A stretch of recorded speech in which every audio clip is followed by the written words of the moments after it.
வணக்கம் மக்களே. இன்றைக்கி என்னடா இட்லியை விற்கிறதெல்லாம் ஒரு வீடியோ எடுத்து போடுறான்னு பார்க்காதீங்க. நான் இங்கே குவைத்து வந்ததுக்கப்புறம் 2 மாதம் கழித்து இன்றைக்கி இட்லி சாப்பிட போகிறேன். எங்கள் அவ்வாலாம் முன்னாடி சொல்லுவாங்க, தீபாவளி டைமில் மட்டும்தான் இட்லி வைப்பாங்க. அப்போ வந்துட்டு ரொம்ப நைட்டெல்லாம் தூங்க மாட்டாங்க, இட்லி இட்லின்னு சொல்லிகிட்டு இருப்பாங்க. ஸோ அந்த மாதிரி ஃபீலிங் தான் எனக்கு இன்றைக்கி இருந்தது.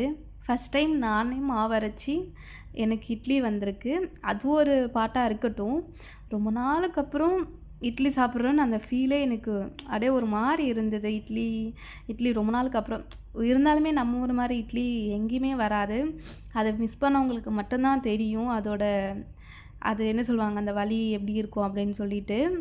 நல்லா இட்லியும் நல்லா புசு புசுன்னு குஷ்பு இட்லி மாதிரி வந்துருதுங்க. ரொம்ப நாளுக்கு அப்புறம் சாப்பிட்ட சாட்டிஸ்ஃபைடும் எனக்கு இருந்தது. பாருங்கள், உங்களுக்கே தெரியும் அந்த இட்லி எப்படி இருக்குது அப்படின்னு சொல்லிட்டு. தண்ணி தெளிச்சிட்டு எனக்கு இது இட்லி தட்டு பக்கத்தில் ஒருத்தவங்க கொடுத்தாங்க. ரொம்ப நாளுக்கு அப்புறம் இங்கே பேசி அவங்க இட்லி தட்டு எங்ககிட்ட இருக்குது, வேணால் வாங்கிக்கோங்கன்னு சொன்னாங்க. ஸோ அவங்கக்கிட்டேருந்து வாங்கி இட்லி ஊற்றிட்டு நாங்களும் இன்றைக்கி 2 மாதம் கழித்து சாப்பிட்டோம். நல்லா அப்படியே சாஃப்டாக ரொம்ப பூ போல் இருந்தது. அவ்வளோதான் இன்றைக்கி வீடியோ. என் வீடியோ பிடிச்சிருந்தா லைக் பண்ணுங்கள், ஷேர் பண்ணுங்கள், மறக்காமல் சப்ஸ்கிரைப் பண்ணுங்கள். பாய்.